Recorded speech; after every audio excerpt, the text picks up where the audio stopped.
Villains are great. Everybody likes villains. I like villains. Who doesn't like villains? Well, maybe the heroes, I guess. But the majority of people love a good bad guy to root against. And everyone has their favorites. And that's why I'm making a video on my favorite villains. I want to talk about my absolute favorite bad guys in movies and what it is I like about them. What makes for a good antagonist and what makes them so memorable. Keep in mind, these are strictly my opinions, and I'm not trying to claim these are objectively the best villains. If I was, I would title this video Top 10 Best Villains in Movies, follow for free iPhone, can this get a million likes and subscriptions, gone sexual. So if you disagree with the character on this list, just know that these are the villains I think are the best. So without further ado, let's get down to my favorite villains ever. That is so Bill! Kill Bill is one of my favorite Tarantino movies ever. There's numerous reasons for that, with it having some amazing action and stellar cinematography, but probably one of the best aspects to this movie is O-Ren Ishii as the villain. Lucy Liu is so good at portraying this despicable and yet almost sympathetic character. The best scene in the movie is the animated flashback depicting O-Ren witnessing her parents dying. Not only is the animation amazing, but it's heartbreaking seeing this character we're not supposed to feel for experience something so tragic. However, she's still the villain, as she's one of the assassins that helps out ruining the wedding day. I do want to talk more about Kill Bill at some point because I absolutely adore the first one, and I think the second part is meh. And part of that is because of O-Ren and how she's such a cool character. That scene at the table with all the other Japanese mob bosses is great, and easily one of the best reasons why she makes this list. The excitement of David Bowie. Even though I wouldn't consider myself a huge diehard fan of Labyrinth, I can't deny it has such an interesting charm to it that makes it all its own thing. A huge part of that is because of David Bowie as Jareth. Bowie brings a presence that I guarantee would not exist if anyone else was in the role. He's so devious and such a bastard, yet hilarious and almost goofy as well. Even from his first scene, you can tell this dude is weird yet fascinating all at the same time. I think what makes him even scarier as a villain is just how confusing the Labyrinth is. Everything is always changing and throwing you through a loop, and you get that vibe from Jareth. Throughout the movie, you get this unnerving sense from him, even though he's pretty goofy. Like sometimes he's trying to kill Sarah, and other times he's saying he'll do anything for her. It's really creepy. I love villains that can balance being silly while also seeming pretty threatening. As for how I feel about the movie itself, I still think The Dark Crystal is better. But I'd be lying if I said I hated Labyrinth. Because it's still good and has an amazing goofball of a villain.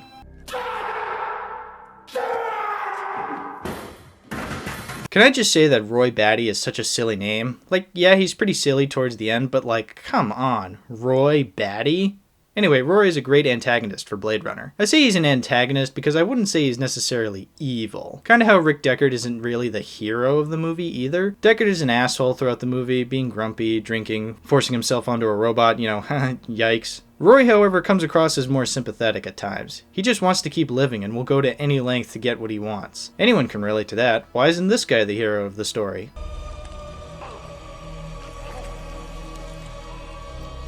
Oh, yeah, he kills a guy. What a shame. If I had to pick one scene that encapsulates what it is I love most about Roy and why he's on this list, it's the tears in the rain scene. Yeah, I know it's obvious, but it's such a powerful monologue that really breaks your heart, especially since he just dies immediately after. The idea of realizing that moments in life will be lost to time because we're all gonna die someday, it shows that Roy is just as human as the other human characters in this movie. This monologue alone makes him a more iconic villain. What did 2049 have? Jared Leto with a god complex? So just Jared Leto? Wow, that's so much more bearable than Suicide Squad. Congrats 2049, you may have a better main character, more coherent storytelling, and better cinematography, but do you have a better villain? Ha! I thought not. Just kidding, I love both of these movies equally, they're phenomenal. So yeah, while I know Roy is still technically the villain of the movie, I feel calling him the antagonist seems more fitting.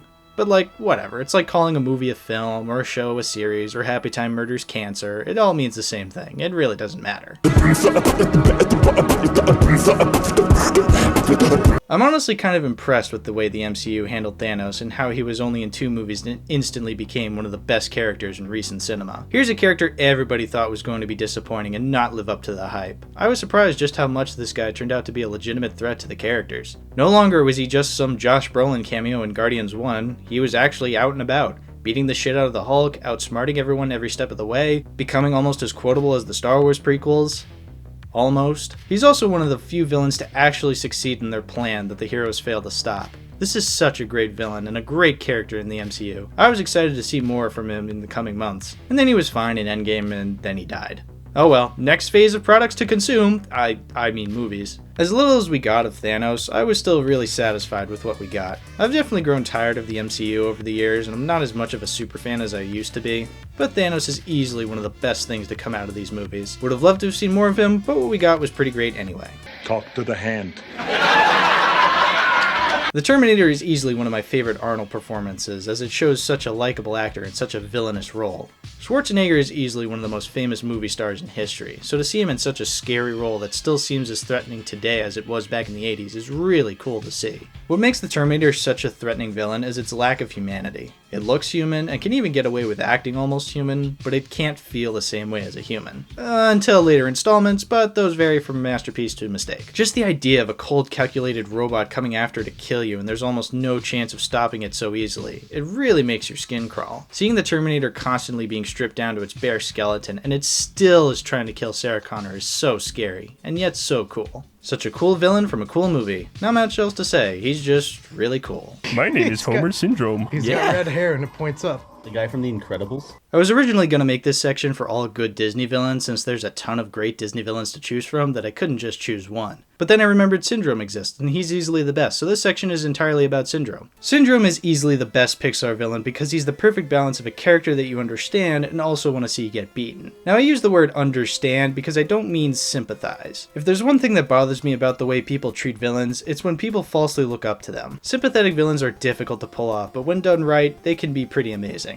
However, people seem to think that understanding a villain and sympathizing with them is the exact same thing. It's not. I've seen the argument tossed around that Syndrome was actually right and that he was the secret hero of the movie. Which, if you believe that, you sound like Syndrome, which kind of furthers the point of his character. Seriously, what I love about Syndrome is how he's kind of the perfect example of an underdog story gone wrong. Syndrome is a fanboy, someone who devotes their life to something in a pathetic and almost dangerous manner. He's obsessed with who he deems as his idols, and when he realizes they aren't the perfect gods he deemed them, he turns on them real quickly and becomes a villain. He's an asshole, and sure, Mr. Incredible is an asshole at the beginning too. That's why I say he's a villain whose motivations you understand. You understand why he went down the path he did and what it is he wants. But guys, seriously, he killed people and caused possibly millions of dollars of property damage. Stop saying he was in the right. You sound like serial killer stance. Yes, that's a thing. Anyway, that's all I have to say about Syndrome. He's a cool villain and one of the best things in an already masterfully crafted movie. It's you who's out, Gobby. Out of your mind. My favorite character in all of Spider-Man lore has got to be Willem Dafoe's Green Goblin. He's pretty much the main reason why I love the first Spider-Man movie so much. He's so goofy and yet he's so much fun. I'm not really a huge fan of the Raimi Spider-Man trilogy, and that's mainly because I never grew up watching it and I find it pretty childish and even a little bit dated at times. However, I've noticed that out of all of them, I have the most fun revisiting the first one. And a lot of that is because of Dafoe as, well, the foe. This movie has some of the hammiest acting, and it's all at the center of Dafoe, cackling and screaming and having a ball. The faces he makes fill me with such joy. I can't help but have a goofy smile every time he's on screen. Even his death scene is pretty comical. I love how all he can muster up is an "oh." It just cracks me up every time. And then I cry because then he's dead and the other two movies just don't feel the same without him. Dafoe is definitely the most over-the-top villain in the Raimi trilogy, but in my opinion, he is also the most enjoyable, which is why he takes the number 4 spot. Society.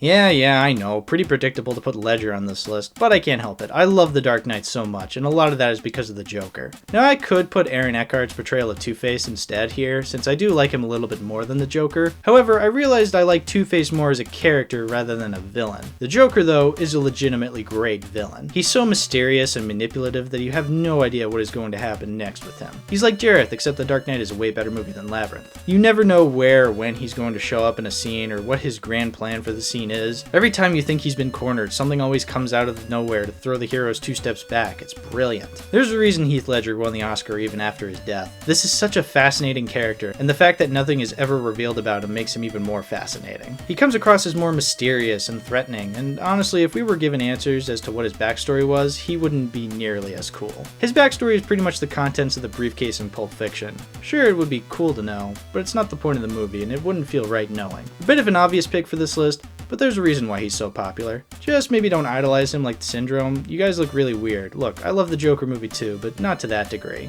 My name is Darth Vader. Where would this list be without a couple of Star Wars villains? And the perfect duo to put would be Darth Vader and Emperor Palpatine. Now when I say I like these villains, I'm going to have to clarify and say that I only really like them as villains in certain movies. Vader is great in every movie he's in, if you don't include the younger years. And while A New Hope is my favorite Star Wars movie, Vader isn't the main villain in it, nor is he really a threat either. He's just kinda there to look intimidating, but Tarkin is the main villain and comes across as more of a threat. Personally, I find Tarkin to be an underappreciated villain in Star Wars. Anyway, as for Vader, he doesn't become a legit threat until Empire. Here, he's in charge and choking motherfuckers and inviting people to dinner and chopping off limbs. Vader even cements himself as one of the most tragic and complex villains when he reveals to Luke that he's his father. Then in Return of the Jedi, we start to see Vader's more human side. We see him struggle to fight Luke and come to terms with who he really is. Is he Darth Vader through and through, or is Anakin Skywalker still inside? After he throws Palpatine over, Vader spends his last few moments reflecting and letting Luke know that he was right. There was still good inside him.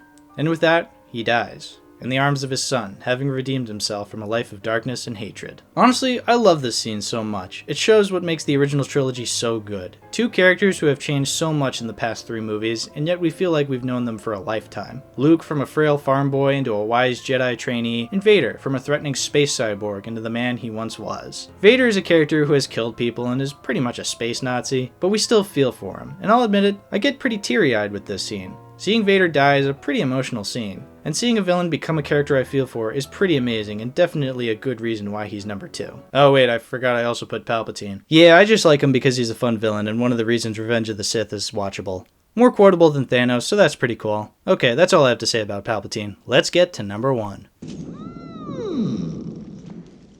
I hate your whimper. I mean, who else could have taken the number 1 spot with me? I love the Dark Crystal, and I love the Skeksis, mostly Chamberlain. But why make them number 1 out of all the villains on this list? I just finished talking about Darth Vader being this emotionally satisfying villain with a complex character arc. Why isn't he number 1? Well, because the Skeksis are pure evil. They are quite literally the bad side of the species they were split from. They aren't complex, they aren't sympathetic, they are just pure evil. And honestly, that's all you need in a good villain. A lot more modern villains aren't just plain evil, they have some sort of tragic backstory where they blame society for making them this way. And you know what? I like those villains too. Some of them are on this list. All I'm saying is sometimes there's nothing wrong with having villains who are just plain villainous. Characters who are so despicable and irredeemable that it's really fascinating to see them interact and participate in the story. They're so evil, they don't even get along with each other. Like they all have the same goals of taking over the world and staying world leaders, but even then they have their little squabbles amongst one another. It's really tense and fun to watch these characters work together and also despise one another. Like I said, the Skeksis aren't deep, complex characters, but they don't need to be. They're just these vile, disgusting creatures, and I'm happy with saying they're my absolute favorite villains. So that's my list. Maybe you liked it. Maybe you're already in the comment section complaining that I didn't put Lex Luthor from Batman v Superman because he's actually the smartest villain in cinema. Either way, I'd love to do more list videos in the future, so I'd love to hear what you people want to see. Also, what's your list of favorite villains? Who did I miss that I should have put on this list? Maybe I should have put Lex Luthor. I'm curious to know. Anyway, that's the video. Thanks for watching. Trilogy.